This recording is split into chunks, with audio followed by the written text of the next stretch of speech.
Hello दोस्तों, आज हम देखते हैं कक्षा 10 की NCERT मैथ के क्वेश्चंस।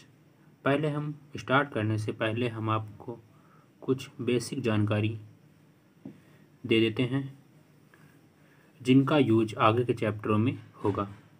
पहले हम देखते हैं कि प्राकृतिक संख्याएं क्या होती हैं। तो प्राकृतिक संख्याओं को हम n से प्रदर्शित करते हैं।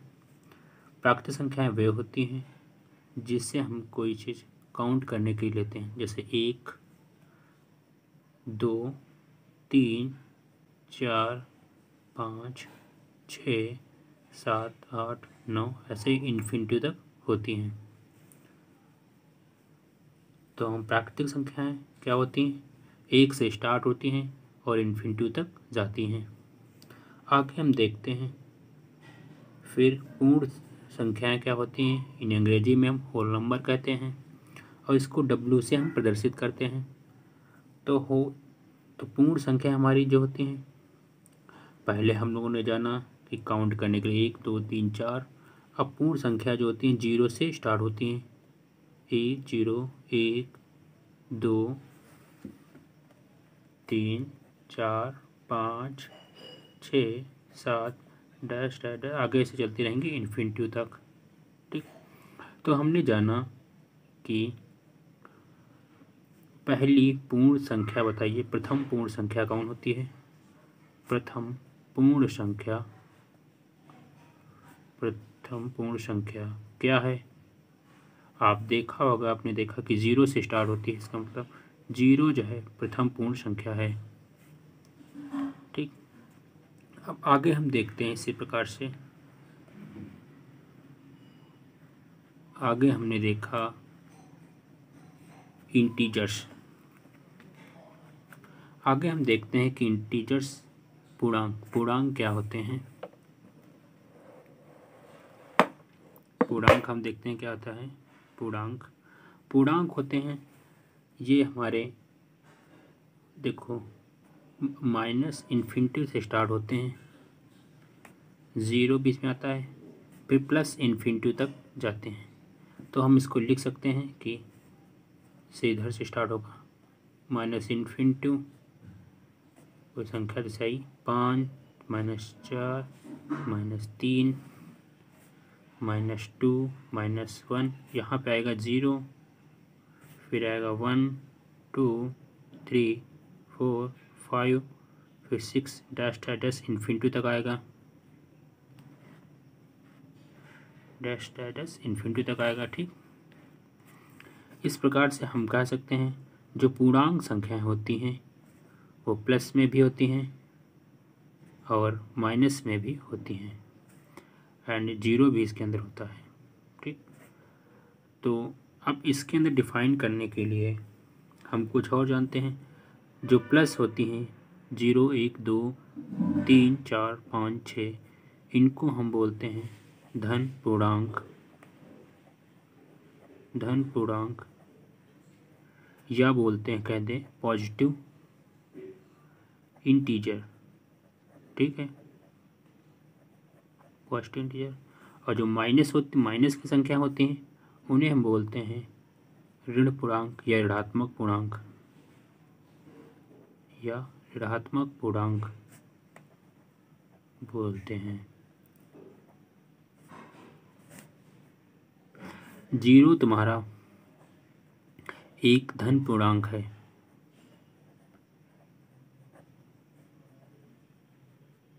धन पूर्णांक और ऋण पूर्णांक होता है। आगे हम देखते हैं। अब इस प्रकार से हमने क्या जान लिया कि प्राकृतिक संख्याएं क्या होती हैं, फिर पूर्ण संख्याएं भी जान लिया, पूर्णांक भी जान लिया। अब हम आते हैं अपरिमेय। इससे पहले हम पढ़ते हैं कि परिमेय संख्याएं क्या होती हैं। परिमेय संख्याएं को हम Q से डिनोट करते हैं।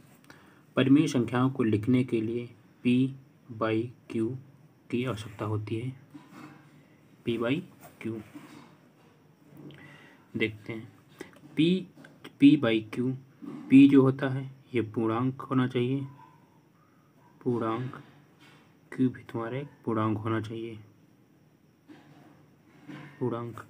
अब देखिए q की वैल्यू 0 नहीं होनी चाहिए। अगर नीचे 0 हो जाएगा तो वो आपका इन्फिनिटी में पहुंच जाएगा, जिसकी कोई वैल्यू ही नहीं होती है। अधिक, उससे भी अधिक और अधिक होता है। तो इसका हम लिख सकते हैं 1/3, 5/2, 6/8। इस प्रकार से हम परिमेय संख्याएं लिख सकते हैं। ठीक, आगे हम देखते हैं अपरिमेय संख्याएं। इसके बाद हम देखेंगे कि अपरिमेय संख्याएं कौन होती हैं। अपरिमेय संख्याओं को हम p/q के फॉर्म में नहीं लिख सकते हैं। ठीक है, अब देखो तो ये संख्याएं इसमें कौन होती हैं, √2, पाई एंड √3। इस प्रकार की संख्याएं अपरिमेय संख्याएं होती हैं। अपरिमेय संख्याएं होती हैं। देखो अब हम जान सकते हैं कि अगर हम इसके नीचे 1 लिखते हैं तो क्या ये p/q हो जाएगा, ये नहीं। ठीक, तो क्या ये परिमेय संख्या हो जाएगा, नहीं होगा, क्योंकि देखो p/q में कहता है जो p होना चाहिए हमारा क्या होना चाहिए, पूर्णांक। पूर्णांक का मतलब होता है पूरा अंक। इसमें देखो √2 आ रही, √2 तुम्हारा पूर्णांक नहीं होता है। इस प्रकार √2, पाई, √3 अपरिमेय संख्याएं हैं। अपरिमेय संख्याएं वे संख्याएं होती हैं जो कभी समाप्त नहीं होती हैं और न ही कभी रिपीट होती हैं, उन्हें अपरिमेय संख्याएं कहते हैं। आगे हम देखते हैं वास्तविक संख्याएं क्या होती हैं, रियल नंबर। देखिए आपका 22/7 जो होता है ये होता है आपका परिमेय।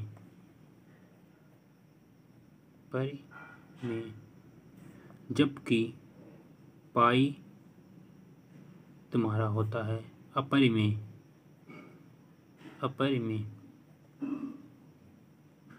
जबकि आप जानते हो कि पाई की वैल्यू 22/7 हम लिखते हैं, लेकिन पाई की एग्जैक्ट वैल्यू 22/7 नहीं होती है।